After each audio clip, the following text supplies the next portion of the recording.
আপনার কুরবানির জন্য অন্য কেউ কষ্ট পাচ্ছে না তো? আপনি আল্লাহ সন্তুষ্টির জন্য কুরবানি দিতে গিয়ে আবার অন্য কোনো মুসলিমকে কষ্ট দিচ্ছেন না তো? হ্যাঁ, এমন হয়, দেখা যায় যে কুরবানির দিন আমরা আল্লাহ সন্তুষ্টির জন্য কুরবানি দিচ্ছি, কিন্তু কুরবানি শেষ করে আমরা যখন ঘরে চলে আসি, এরপর দেখা যায় যে কুরবানির যে বর্জ্যগুলো আছে এগুলো কারণে অনেক আমাদের মুসলিম ভাইরা অসুস্থ হয়ে যায়। একদিকে মানুষ ঈদের আনন্দ নিয়ে ব্যস্ত থাকে, আর একদল মানুষ হাসপাতাল যেয়ে ব্যস্ত থাকে। কি কারণে? ওই যে কুরবানি যে বর্জ্যগুলোর কারণে মানুষ অসুস্থ হয়ে যায়। রক্তের যে জীবাণু, সবচেয়ে বেশি জীবাণু থাকে রক্তের ভিতরে। রক্তগুলো পরিষ্কার করলেন না আপনি, অথবা রাসূলুল্লাহ কি বলেছে দেখেন, আল্লাহু আকবার। রাস্তায় একটা ময়লা আবর্জনা ফেলাবেন, রাস্তা থেকে একটা ময়লা আবর্জনা যদি পরিষ্কার করেন, এটাও ইবাদত। আমরা যেমন নামাজ রোজাকে ইবাদত মনে করি, আসলে এই শুধু এতটুকু সীমাবদ্ধ নয়, আরও ইবাদত আছে। কি জানেন? এই যে রাস্তা থেকে ময়লা পরিষ্কার, এটাও ইবাদত। রাসূলুল্লাহ সাল্লাল্লাহু আলাইহি ওয়াসাল্লাম বলছেন, ক্বালা আন-নাবিয়্যু সাল্লাল্লাহু আলাইহি ওয়াসাল্লাম, মান রাফা হাজারাম মিনাত তরিকি কুতিবাত লাহু হাসানা দাখালাল জান্নাহ। যে ব্যক্তি রাস্তা থেকে একটা পাথরের টুকরা যদি সরিয়ে দেয়, রাস্তা থেকে কোনো ময়লা জিনিস কোনো জিনিস যদি পরিষ্কার করে দেয়, কুতিবাত লাহু হাসানা, আল্লাহ তাআলা তার আমলনামার মধ্যে একটা নেকি লিখে দেয়। যে রাস্তা থেকে কোনো অপরিষ্কার কোনো মানুষের কষ্ট হবে, কষ্ট দেয় কোনো বস্তু সরায় দেয়, কি হবে? কুতিবাত লাহু হাসানা, আল্লাহ তার আমলনামায় একটা নেকি লিখে দেন। শুধু এতটুকু কি শেষ? আবার হাদিসের শেষ অংশ রাসূলুল্লাহ বললেন, দাখালাল জান্নাহ, আল্লাহ রাব্বুল আলামিন ওই মানুষটাকে জান্নাতে প্রবেশ করাবে যে মানুষ রাস্তা থেকে অপরিষ্কার মানুষের কষ্টদায়ক ও কাফুল আযা, কষ্টদায়ক জিনিস যদি কেউ পরিষ্কার করে দেয়, এর বিনিময়ে মানুষটা একদিন জান্নাতে হয়ে যাবে। সুবহানাল্লাহ। আচ্ছা, এটার বিপরীত উল্টা করেন হাদিসটা। যদি কেউ রাস্তাতে ময়লা ফেলে দেয়, তাহলে তার কি হবে? ময়লা আবর্জনা মানে বর্জ্য যদি ফেলে, তার কি হবে? তাহলে জান্নাতের বিপরীত জাহান্নাম, একদম পরিষ্কার, সে জাহান্নামে চলে যাবে। আমি কুরবানি দিলাম আল্লাহর খুশির জন্য, আপনার বর্জ্য, আপনার নারী ভুঁড়ি পরিষ্কার করে এর যে ময়লাটা, বিশেষ করে শহরে সমস্যাটা দেখা যায়। শহরে তো দেখা যাচ্ছে যে যেখানে সে পুকুর থাকে না, গ্রাম অঞ্চলগুলোতে পুকুর থাকে, পুকুরে ফেলে দেয় নারী ভুঁড়ি এইগুলো। কিন্তু শহরে কুরবানি এক জায়গায় দিয়ে রক্ত সব জায়গায় রেখে চলে আসছে, আর হাড্ডি সবগুলো না, নির্দিষ্ট একটা জায়গায় রেখে দিতে হবে। সিটি কর্পোরেশন তো বলা হয়, কিন্তু দেখেন এরপর মেডিসিন দেওয়া হয়, কিন্তু এরপর আমরা নির্দিষ্ট জায়গায় রেখে দেই না। এর মাঝে আর একটা সমস্যা আছে যে কুরবানির আমরা যখন এই গরু গোশতটাকে প্রসেস করতে গিয়া এক ধরনের যেমন চাটাই ব্যবস্থা করা হয়, দেখবেন এই যে চাটাইগুলো কি করে, এগুলো পর্যন্ত কেউ মানে একটা নির্দিষ্ট জায়গায় রাখে না, ওই অবস্থা রেখে দেয়। মনে হচ্ছে যে এলাকায় মানুষ মারা গেছে বা কোনো একটা কিছু হয়ে গেছে, এই অবস্থা রেখে চলে আসলো। আর এতে কি হয়? বিভিন্ন আপনার জীবাণু ছড়িয়ে পড়ে। আপনি মেডিকেল সায়েন্স থেকে আপনি যদি একটু কনসেপ্ট, আপনার যদি জিজ্ঞেস করেন কোনো ডাক্তারদেরকে যে রক্তের ভিতরে সবচেয়ে বেশি জীবাণু, রক্ত হারাম মানুষের জন্য কেন? এই রক্তের মধ্যে জীবাণু সবচেয়ে বেশি। রক্ত বাইরে থাকবে, দেখবেন একটু দুর্গন্ধ বের হবে, এটা শুকে যাবে, এখানে বিভিন্ন আপনার জীবাণু থাকে। এই জন্য আমরা আল্লাহ সন্তুষ্টি করবো কুরবানি, কিন্তু কুরবানির পরে যেন আমার কুরবানির কারণে, আমার কুরবানির পশুর রক্তের কারণে, আমার কুরবানির কোনো বর্জ্যের কারণে কোনো মুসলমানের জন্য কষ্ট না হয়। আল্লাহর কাছে জবাব দিতে হবে। কারণ মুমিনের আর এক মুমিনের যতগুলো হক আছে, যে 6টা হক, এর মধ্যে একটা হক হলো কষ্টদায়ক কোনো বস্তুকে পরিষ্কার করে ফেলা। দেখেন আমরা নামাজ, রোজা, ঈদ, কুরবানি এগুলো কি ইবাদত মনে করি। আফসোস, আপনি যদি বহির্বিশ্বে দেখেন, অমুসলিমদের কালচার দেখেন, ভাই কি অবস্থা।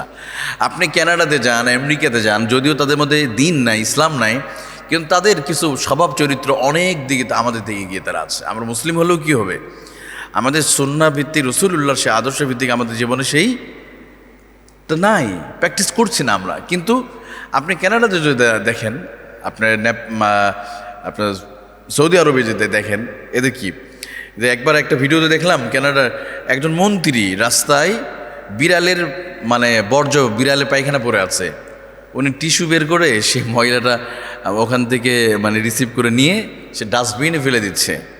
আর আমাদের এই আধুনিক বাংলাদেশে ডাস্টবিনে লেখা থাকে উল্টা, যে আমাকে ব্যবহার করে, ইউজ মি, কি লেখা থাকে, ইউজ আমাকে ব্যবহার করো তোমরা।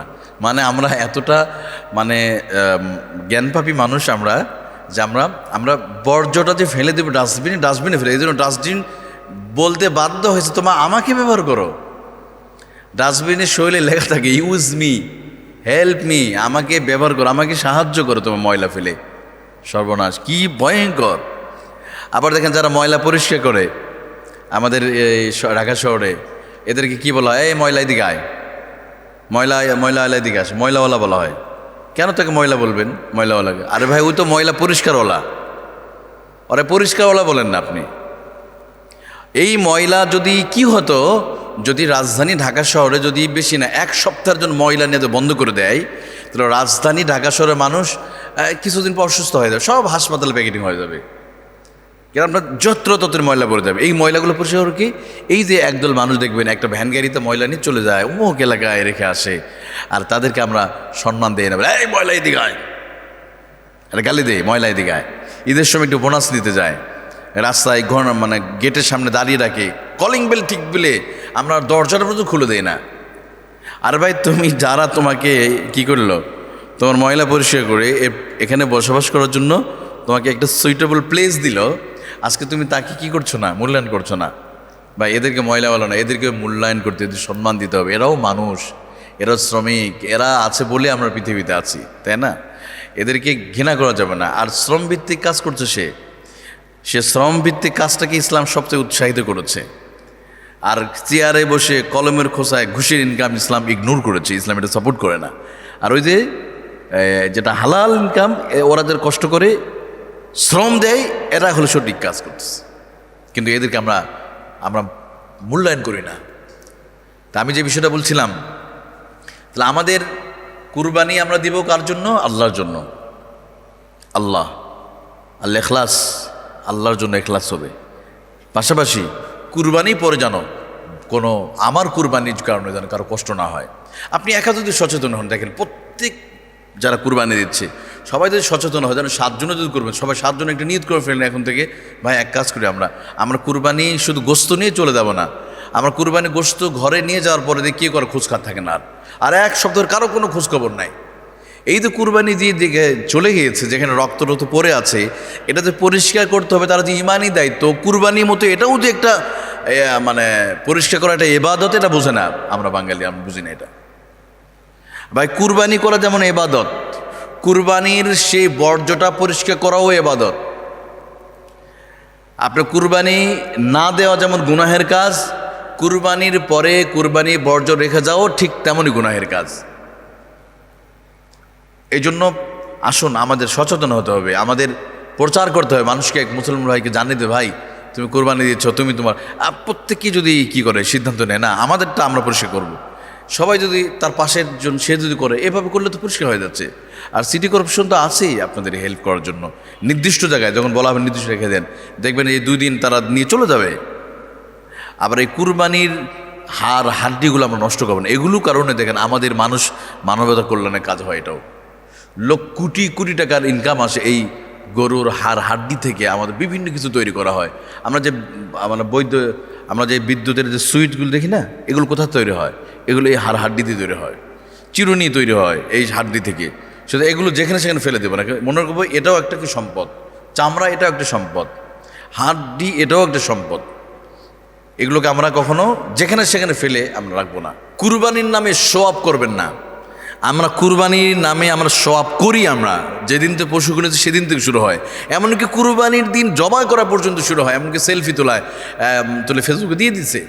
এখনও গরু জবাই শেষ হয় নাই, অর্থাৎ গোস্ত হয় নাই, শুরু হয়ে গেছে শো আপ করা। আর ভাই কুরবানি ফজিলত পাবেন কীভাবে?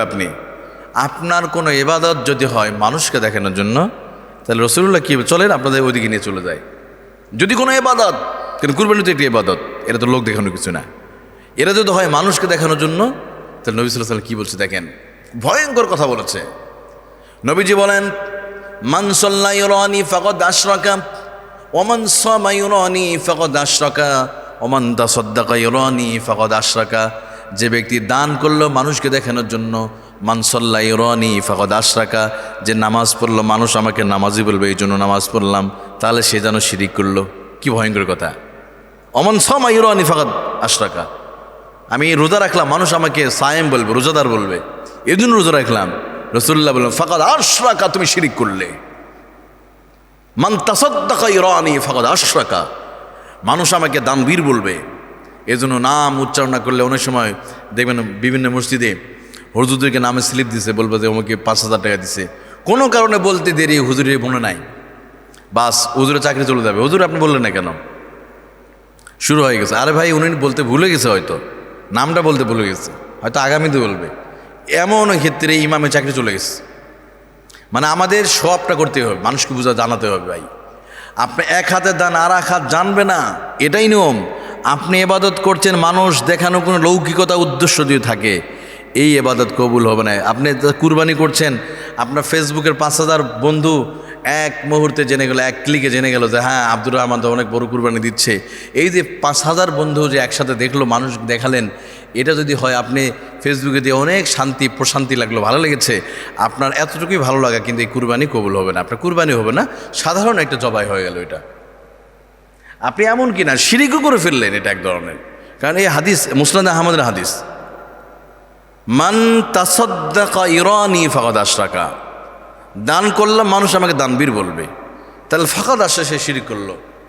অমান সাল্লা ইরানি ফাকাদ আশরাকা, নামাজ সাল্লাম মানুষ আমাকে নামাজি বলবে, রাসূলুল্লাহ বলে সে ফাকাদ আশরাকা, সে তো শিরিক করলো, সে শিরিক করেছে। এই জন্য কুরবানির সোয়াব করা, সেলফি মানে কী করা, ফেসবুকে এটা ছবি তুলে দেওয়া, অথবা মানুষকে দেখে আমরা সবচেয়ে বড় গরু এবছর কুরবানি দিয়েছি, আমার জীবনে সবচেয়ে সেরা, আমাদের এই রোডের সেরা, আমাদের গ্রামের সেরা। এবং অনেকে তো মালা পরায় এবং ফেসবুকে শিরোনাম হয়, এবং নাম দিছে কুত্তা, বিড়াল, হনুমান নাম দেয় গরুর নাম। দেখবেন মেসি, ডোনাল্ড ট্রাম্প, 2 দিন পরে হয়তো দেখবেন ফেরাউনও নাম দেবে, অনেকে কুরবানি পশুর নাম দেয়, এবং টাইগার, এগুলোকে ভাইরাল করা হয়। কিছুই না, মনে আছে না আমাদের আগের সরকারে একজন প্রভাবশালী ব্যক্তি একটা ছাগল কাণ্ডে, একটা ছাগলের দাম 17 লক্ষ 15 লক্ষ টাকা, মূলত পতন শুরু হয়েছে ওখান থেকে শুরু হয়ে গেছিলো। একটা ছাগলের দাম 15 লক্ষ হয় কীভাবে রে ভাই? আর যে কিনেছে চিনি একজন ঘুষখোর, মানে ম্যাক্সিমাম যে বড় বড় আমলা যারা আছে এগুলো সব কটা ঘুষখোর, ম্যাক্সিমাম 90% ঘুষখোর। এরা বড় বড় শিক্ষিত, কিন্তু এরা সব বড় বড় চোর, বড় বড় ডাকাত। এই জন্য আমি মনে করি এদের চাইতে এই গরিব কৃষকরা 500 বছর আগে জান্নাতে চলে যাবে। এই সমস্ত সরকারি শিক্ষিত আমলাদের চাইতে খেটে খাওয়া মেহনতি গরিব রাস্তা ঝাড়ুদার আল্লাহর কাছে অনেক প্রিয়। আপনার শিক্ষা আপনার চোখ খুলে দিতে পারেন, আপনার আল্লাহর ভয় আপনার ভিতর নাই বলে আপনি চুরি করেন, ডাকাতি করেন। ওই টাকা দিয়ে এত বড় কুরবানি কোনো লাভ নাই। আপনি 10 লাখ টাকা কুরবানি করে সোয়াব করলেন, এই কুরবানি সোয়াবই করেছেন, কিন্তু এতে কোনো ফজিলত নাই। কুরবানির দিনেও আমাদের বাংলাদেশের বিভিন্ন স্থানে শিরিক হয়, শিরকি কাজ চলে। কুরবানির দিনও আপনি অবাক হয়ে যাবেন, হুজুর এটা কীভাবে কুরবানির দিন শিরিক করে?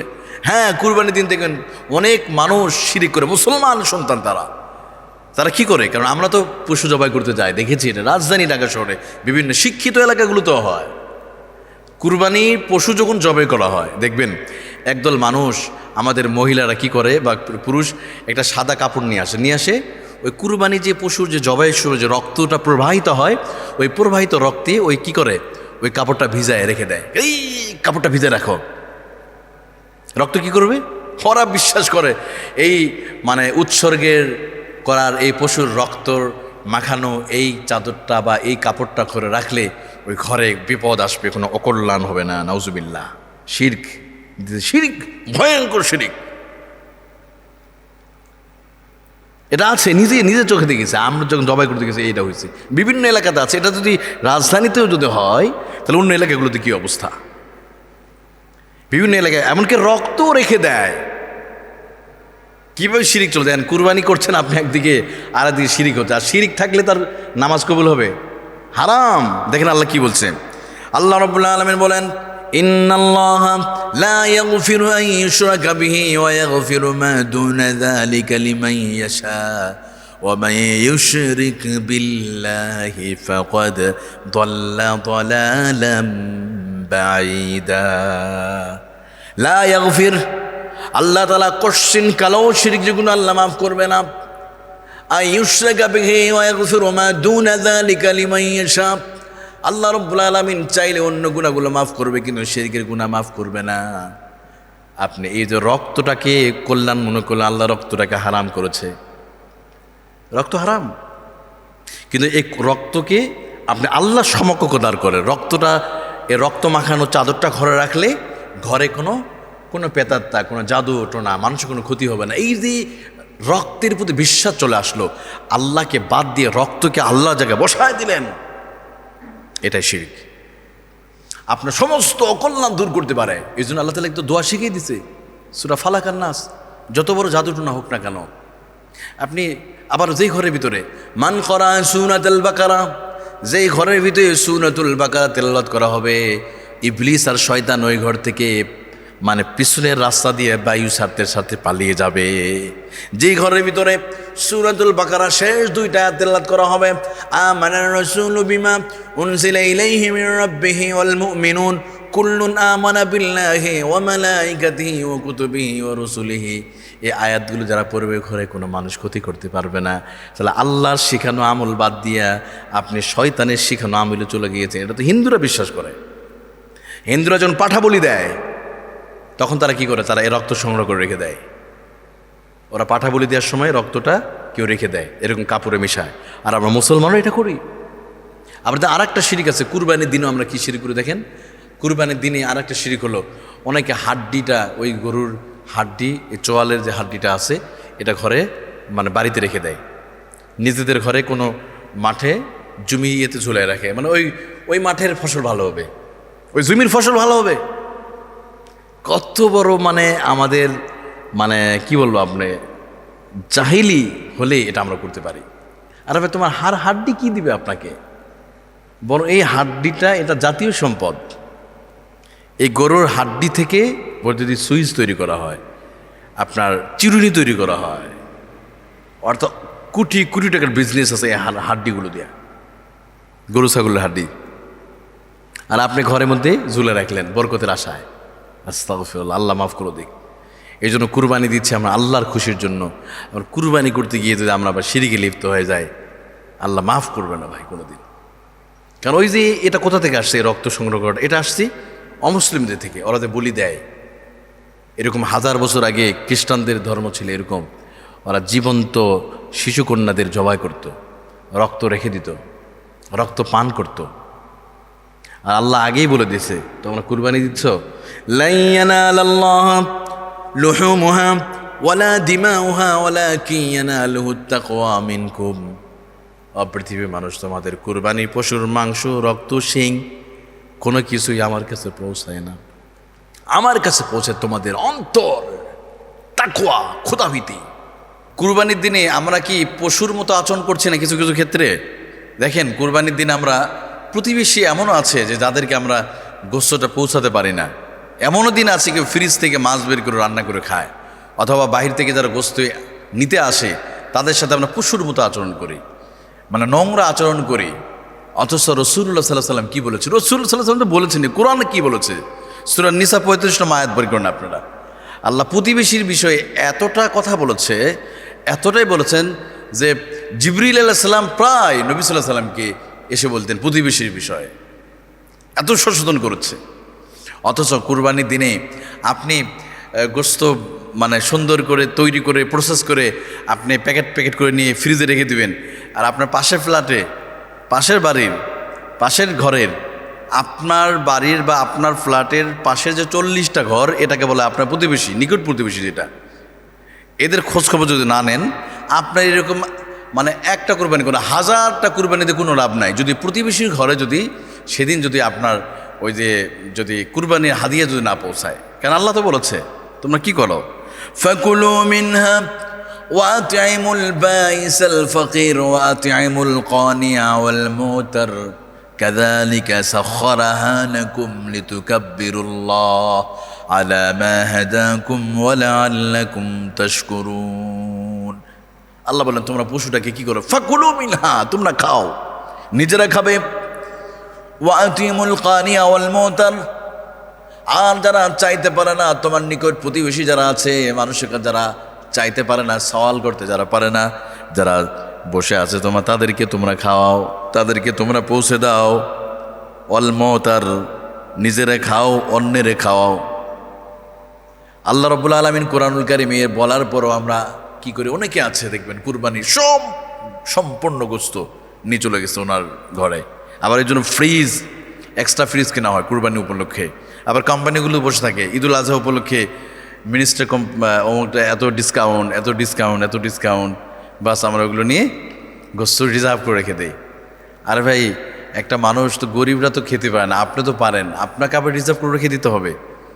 আপনার প্রতিবেশী যে ঘরটা আছে, যে দিতে পারলো না এবছর, ওনার ঘরে তো ছোট বাচ্চা আছে। এই যে ওই দিনে গরুর গোশে রান্নার যে একটা ঘ্রাণ, একটা স্মেল বের হয়, এই যে তাদের নাকে তো পৌঁছেছে, তাই না? তো তাদের বাচ্চাদের তাদের খাওয়াতে পারলো না। আর আপনি কিসির মুসলমান, কিসির কুরবানি আপনার?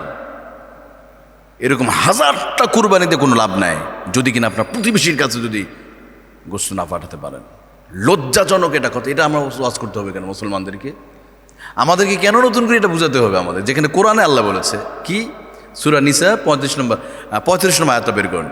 আল্লাহ এখানে 10টা হকের কথা বলেছে, 10টা বিষয় আসছে এখানে। আল্লাহ বলছেন, ওয়া'বুদুল্লাহ ওয়া লা তুশরিকু বিহি শাইআন ওয়া বিল ওয়ালিদাইনি ইহসানা ওয়া বিযিল কুরবা ওয়াল ইয়াতামা ওয়াল মাসাকিনি ওয়াল জারি যিল কুরবা ওয়াল জারিল জুনুবি ওয়াস সাহিবি বিল জামবি ওয়া ইবনিস সাবিল ওয়াল জারি যিল কুরবা ওয়াল জারিল জুনুব। নিকট প্রতিবেশীর কথা আল্লাহ বলেছে। সূরা নিসার 35 নম্বর আয়াত বের করেন। নবীজি বলেন, জিবরিল আলাইহিস সালাম যতবার প্রতিবেশী নিয়ে কথা বলেছে, বারবার আমার তো মনে হতো না জানি আল্লাহ উত্তরাধিকারী হিসাবে এটা আইন পাশ আল্লাহ করে দেয় কিনা। উত্তরাধিকারী হিসাবে আল্লাহ আবার এটাকে আইন করে দেয় কিনা। এত পরিমাণ জিবরিল আলাইহিস সালাম রাসূলকে প্রতিবেশীর বিষয়ে সচেতন করে।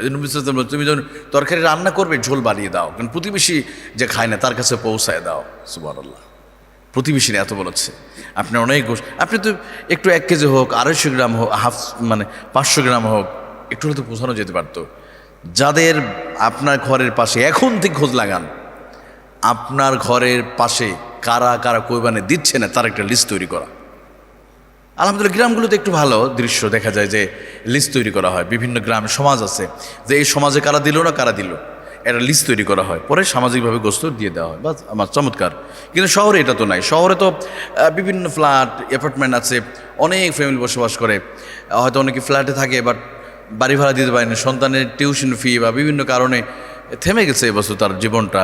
হয়তো সেভাবে সে কুরবানি দিতে পারছে না। বাচ্চাদেরকে কোনো রকম বুঝাইছে, বাবা এবছর আগামী বছর দিব, কিন্তু এ বলে কি তাদের ঘরে গরু গোশ পৌঁছাবে না, কুরবানি গোস্ত পৌঁছাবে না? এতগুলো মানুষ কুরবানি দিচ্ছে ভাই। এই জন্য আসেন আমরা এখন থেকেই আমরা টার্গেট করতে হবে, কারা দিচ্ছে না এদের একটা লিস্ট তৈরি করা। লিস্ট তৈরি করে ওই ঘরগুলোতে অন্তত যেই অ্যাপার্টমেন্ট আছেন আপনারা, যে 20 জন 30 জন আছেন, এই 30 জন যে ফ্ল্যাট মালিক যারা ভাড়া থাকে, 30 জনের ভিতরে কারা কারা দিচ্ছে না, নিশ্চয়ই এটা সহজে টের পাওয়া যাবে। হয়তো 5 থেকে 6 জন দিচ্ছে না, অধিকাংশ দিতে। অধিকাংশ যদি দেয় তাহলে আপনাদের গোস্তটা এক জায়গায় তাদেরকে দিতে পারেন, তাদের তো ফ্যামিলি বাচ্চা আছে। এদের কুরবানির দিনে যেন আমরা যেন পশুর মতো না হয়ে যায়। কুরবানির দিনে যেন পশু জবাই করতে, কিন্তু মনের ভিতরে পশুটা এখনো লালন করছি, তাহলে লাভটা হলো কি? কুরবানি তো এসেছে আমাদের স্যাক্রিফাইস, অর্থাৎ আত্মত্যাগ শিকার জন্য। ইব্রাহিম আলাইহিস সালাম কি করেছে? আল্লাহ বললেন, তুমি ইব্রাহিম তুমি কুরবানি করে দাও। তিনি স্বপ্ন দেখলেন, প্রথম স্বপ্নে তিনি 100টা উট কুরবানি করলেন। আবার আল্লাহ স্বপ্ন দেখালো, তখন আল্লাহ ইব্রাহিম আলাইহিস সালাম বুঝতে পেরেছেন, ও আল্লাহ আমার কাছে সে প্রিয় বস্তুটা চায়। প্রিয় বস্তু কি? ইসমাইল আলাইহিস সালাম। তিনি যদি ইসমাইল আলাইহিস সালামকে জবাই করে উদ্বুদ্ধ হতে পারে, আর আমরা আমাদের কুরবানি থেকে আমরাই খাবো, একটু সামান্য কি দিতে পারবো না? কুরবানির এই ওয়াজিব বিধান পালন করতে গিয়ে আমরা কি ফরজ ছেড়ে দিচ্ছি না? তো দেখেন, কুরবানির দিন আসলে দেখা যায় আমরা কুরবানি নিয়ে এতটা ব্যস্ত থাকি যে ওই দিনে নামাজ পড়া যে ফরজ এর কোনো খোঁজখবর থাকে না। ইভেন এমন কি কুরবানির দিনের জহরের নামাজ আমাদের বাংলাদেশে মানে ম্যাক্সিমাম মানুষই আদায় করে না। 2-1 জন মসজিদে যাবেন, দেখবেন কিছু নামাজ পড়ছে আর সব আছে ওই গোস্ত নিয়ে ব্যাস। আর ভাই একটু ব্রেক দেওয়া যায় তো। আবার দেখেন কুরবানির দিনটা কি হয়েছে, অনেকে ফজরের নামাজ না পড়ে কি করেছে যে সেই আপনার ঈদুল আজহার 2 রাকাত নামাজ পড়ার জন্য চলে আসে, ফজরের নামাজ পড়া নাই। অথচ ঈদুল আজহার দিনের যে সুন্নাহ, ঈদুল ফিতরের যে সুন্নাহগুলা ম্যাক্সিমাম মসজিদের খতিবরা এটা চমৎকার করে আলোচনা করে। আমরা আলোচনা করেছি যে ভাই বছরে একটা দিন আসে তো 365 দিন পর একটা দিন, আমরা কি এই দিন একটু আগে ঘুম থেকে উঠতে পারি না? বছরে 365 দিনে পরে একটা দিন আসে ঈদুল আজহার দিন, আমরা কি পারি না একটা দিন একটু আগে ঘুম থেকে উঠবো? এটা সুন্নাহ। রাসূলুল্লাহ সাল্লাল্লাহু আলাইহি ওয়াসাল্লাম এটা করতেন। ওনার কলিজার টুকরা সাহাবীরাও ঈদুল ফিতর ঈদুল আজহার দিনে ফজরের আগে উঠতেন, ঘুমাতেন না, কেন ফজরের পরে তারা ব্যস্ত হয়ে যেত। আর আমরা ঈদুল আজহার বা ঈদুল ফিতরের সে ফজরের নামাজ ম্যাক্সিমাম মানুষ পড়তে পারে। রমজান মাসে মসজিদ ভরপুর ছিল আগের দিন। এবার আমি দেখেছি যে আগের দিন মুসল্লি ভরপুর ছিল, কিন্তু ফজরের নামাজে 2 কাতার মুসল্লি। আগের দিন তারাবিতে জায়গা দেওয়া যায় নাই, আপনার কিয়ামুল লাইল পড়েছে, ফজরে নাই। কারণ ওই যে চাঁদ রাতে ওনারা আমল করেছে, আধুনিক আমল, গান বাজনা, কে কোটা মার্কেট করেছে, ফোন দিয়ে ভাই তুমি কি কি কিনছো, আমি যেটা কিনলাম, বাস এই গল্প টল্প বা আনন্দ উল্লাস করতে তার মধ্যে ইবলিস জামিন পেয়ে যায় ওই চাঁদ রাতে, উনি একটু আনন্দ ওনাকে নিয়ে ব্যস্ত থাকে, এই করতে শেষ ফজরের নামাজ শেষটা তো অনেক দেরিতে ঘুমায়। তাহলে ফজরের ফরজ বাদ দিয়ে যদি আপনি ওয়াজিব করেন, আল্লাহর কাছে আপনার সারা জীবনের ঈদুল ফিতরের বা ঈদুল আজহার 2 রাকাত নামাজ আর এক ওয়াক্ত ফজরের 2 রাকাত নামাজ কোনো দিন এটা সমান হতে পারে না। ঠিক তেমনি আপনি কুরবানির দিনে আপনি 1000টা কুরবানি দেন না কেন, আপনি পৃথিবীর সবচেয়ে দামি পশু দিয়ে কুরবানি দেন না কেন, আপনি নামাজ পড়লেন না ওই দিনে জোহরের নামাজ, এই কুরবানির কোনো লাভ আসবে না, কোনো লাভ নাই, কোনো বেনিফিট নাই এটার। যে যেখানে নামাজের কথা, আচ্ছা কুরবানির কথা কোরআনে কত জায়গায় বলা আসছে? কুরবানি সূরা কাউসারের মধ্যে আল্লাহ বলছেন, তাই না? ফাসাল্লি লি রাব্বিকা ওয়ানহার ইন্না শানিআকা হুয়াল আবতার। কুরবানি কুল ইন্না সলাতি ওয়া নুসুকি ওয়া মাহইয়ায়া ওয়া মামাতি লিল্লাহি রাব্বিল আলামিন। কুরবানির কথা এসেছে মোটে কয়েক জায়গায়, কিন্তু আল্লাহ রাব্বুল আলামিন নামাজ অথবা সলাতের কথা এক জায়গা নয়, 2 জায়গা নয়, আমার আল্লাহ রব্বুল আলামিন কুরআনুল কারীমে আল্লাহ তাআলা 82টি জায়গার ভিতরে আমার আল্লাহ নামাজ এবং সলাতের কথা আল্লাহ বলেছেন। কুরবানি তো সাধারণ একটা বিষয়, কিন্তু নামাজ যদি কেউ ছেড়ে দেয় কিয়ামত পর্যন্ত এই গ্যাপ কেউ পূরণ করতে পারবে না। কুরবানি যদি নাও দিতে পারেন কোনো সমস্যা না, আল্লাহ মাফ করে দিবে, এটা কোনো ফরজ ইবাদত না। কিন্তু কোনো মানুষ যদি ইচ্ছাকৃতভাবে যদি 1 ওয়াক্ত নামাজ যদি ছেড়ে দেয়, এই কাল হাসরের মাঠে আল্লাহর সামনে আল্লাহর আদালতে দাঁড়াতে হবে। নামাজ 1 ওয়াক্ত যদি ছেড়ে দেয়, এর গ্যাপ আপনি পূরণ করতে পারবেন না। আপনি কুরবানি নিয়ে ব্যস্ত, ম্যাক্সিমাম দেখবেন, ম্যাক্সিমাম আমাদের ভাইয়েরা কুরবানি নিয়ে কি আনন্দ, কেউ বসে আছে, আর ভাই একটু 5টা মিনিট বিরতি দেওয়া যেতে পারে না? ভাই এক কাজ করি, আমরা এত কিছু করলাম, কাঁধে কাঁধ মিলে ঈদুল আজহার 2 রাকাত আমরা ওয়াজিব নামাজ আদায় করেছি, আসেন না জহরের নামাজটা পড়ে নেই। জহর আসরের নামাজ, জহর আসর 2 ওয়াক্ত নামাজই খুবই শোচনীয় অবস্থা দেখা যায় ঈদুল আজহার দিনে, যে আসরে মুসল্লিও নাই, জহরও নাই, মাগরিবও নাই। ওই দিন যেন আমরা মনে করি না আজকে আমাদের বিরতি হয়ে গেছে, আজকে নামাজ লাগবে না, কেমন জানি এরকম অবস্থা। কারণ কুরবানি গোশত বন্টন করতে হবে তো, অমুকে বাসায় দিতে হবে, অমুকে বাসায়, হ্যাঁ দেন, অবশ্যই তো দিতে হবে, কিন্তু নামাজ পড়তে কয়টা মিনিট লাগে ভাই?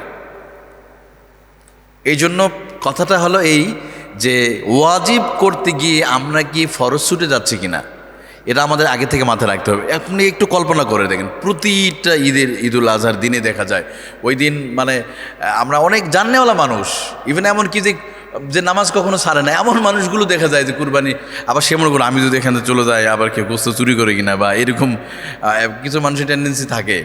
আর এবার সবাই একসাথে কি করে, ওটা একটু বিরতি দেন, একটু বন্ধ রাখেন, আসেন একটু নামাজ পড়ে আসি। আর পাশে যারা মানে আরেকটা জবাই করেছে ওদেরকে বলে ভাই নামাজ পড়েন, আর 2-1 ওখানে একটু রেখে আসেন সিকিউরিটি হিসাবে, তুমি একটু দেখবা কোনো কুকুর আসে নষ্ট করে কিনা, অথবা কেউ কোনো সমস্যা করে কিনা, বাস এসে নামাজ পড়ি 5 মিনিট। শুধু ফরজটা পড়েন, সুন্নত না পড়লে অসুবিধা নাই, শুধু ফরজটা পড়ে যান। জহরে 4 রাকাত শুধু ফরজ পড়ে যান, সুন্নত যেহেতু ব্যস্ত আছেন সুন্নতে মুআক্কাদা পড়লেন না, অসুবিধা নেই, আপনি ফরজটা পড়ে যান, অন্তত ফরজটা আপনি করে আদায় করে যান। কিন্তু আমরা এটা করি না। এই জন্য আমাদের যে সমস্ত ভাইয়েরা আমরা কুরবানি দেব, মনে রাখবেন কুরবানির দিনে যেন আমাদের এই ফরজ ছুটে না যায়, এটা সবচেয়ে আমি মনে করি সবচেয়ে গুরুত্বপূর্ণ এটা বিষয়। আপনি 10 লক্ষ টাকা 5 লক্ষ টাকা কুরবানি কি লাভ যদি আপনি জোহরের নামাজ যদি না পড়েন? ইসলামিক লাইফ, জীবন গড়ুন কোরআন সুন্নাহর আলোকে।